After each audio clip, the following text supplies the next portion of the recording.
Among the Kitengela, 4 men who mysteriously disappeared before 3 bodies were discovered in Kiambu and Murang'a now say that the body does not belong to their son after visiting the morgue to identify it. In the meantime, the Police Inspector General Hilary Mutyambai has directed that the DCI officers to form a special team to investigate the killing of 2 friends who went missing alongside 2 others in Kitengela on April 19th. To come up with a special team to investigate this matter to the bottom of the matter, and will not stop until we get the perpetrators of this offense. As I talk now, the team has already started its work, and I'm expecting them to brief me in a month's time who killed these people.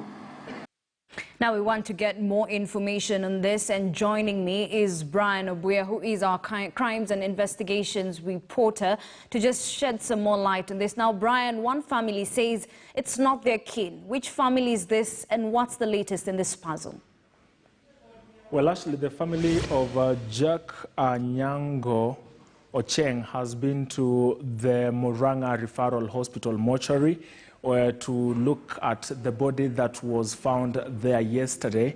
And they have spoken to our team in Murang'a, and they are clear that the body is not theirs. I want to remind you that by yesterday, close of business, some 3 bodies had been found linked to the 4 people who went missing in Kitengela under those mysterious circumstances known to us by now. And what we know currently is that 2 of them had been identified. That was the body of Benjamin Imbai and that of Elijah Obong. And then minutes later, another body was found about 100 meters from where that of Elijah Obong was found. And given that 2 more people were missing, there were a lot of suspicion on whose body it could have been. And even within media circles, some of us, it was clear that maybe one of those bodies had been found, given that Brian Odor and Ocheng was still missing. That's why, after watching those reports, the family went there in the morning, and they've been speaking to the media there and our colleagues, saying that they have looked at the body, it is not their body. And they have spoken in a very emotional way, asking the government to actually help them and facilitate the search for these people using the different apparatus of intelligence and investigations that the country has currently. And the brother there, Cliff Ocheng, spoke to our colleagues in Murang'a in a very emotional way, saying that their father had even suffered a stroke, the mother had had a heart surgery, and this is just being very much overwhelming to their family. And that search continues. The sister, Ndano Ocheng, actually said that they just want to see their son, their brother, dead or alive. That is how much, that's the amount of desperation that they are looking at right now. And with that declaration of Mutyambai in Nyeri, the Inspector General of Police, it just tells you probably how big this particular issue is, Ashley. All right, Brian, even as you know, you've talked about the Inspector General of Police. Number one, he has directed for a special team to be formed for investigations to happen. Why now, considering these guys disappeared on the 19th of April? It is the pressure, Ashley. It is the pressure. It is the nationwide concentration on this matter. The bizarre nature in which this particular abduction or alleged abduction could have happened. I want to bring you to more specific facts and analytical questions we are looking at here.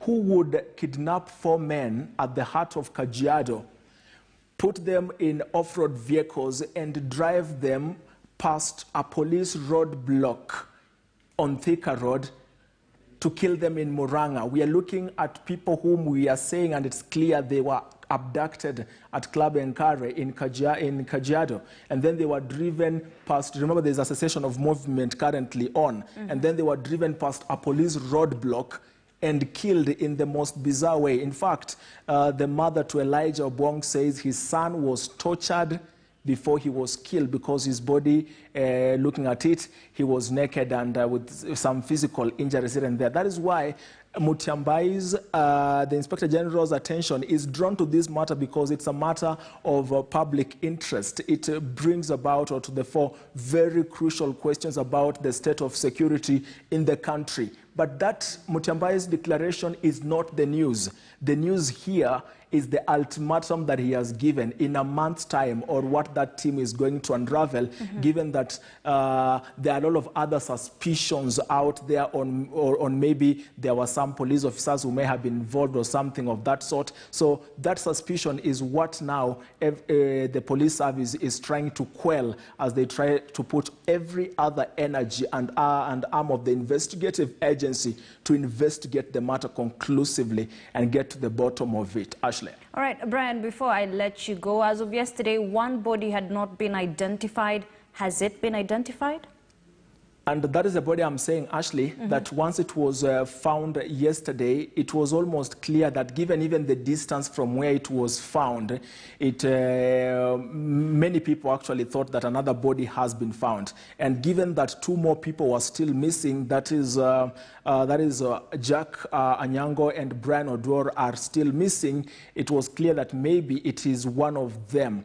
But now the family of Jack Anyango Ocheng has said that that body does not belong to their kin. The family of Brian Odwor is yet to view that body. Once the family of Brian Odwor takes a look at that body and identifies it positively or negatively, and then again it will now become another matter of investigation and a matter of concern, given that residents in that area, the stream where the bodies were found, are saying that between December and now, that was the fifth body they were recovering from that particular place, asking questions of security and along those lines. Ashley. All right, thank you very much, Brian Obuya, our crimes and investigations reporter there, just shedding some more light on that story of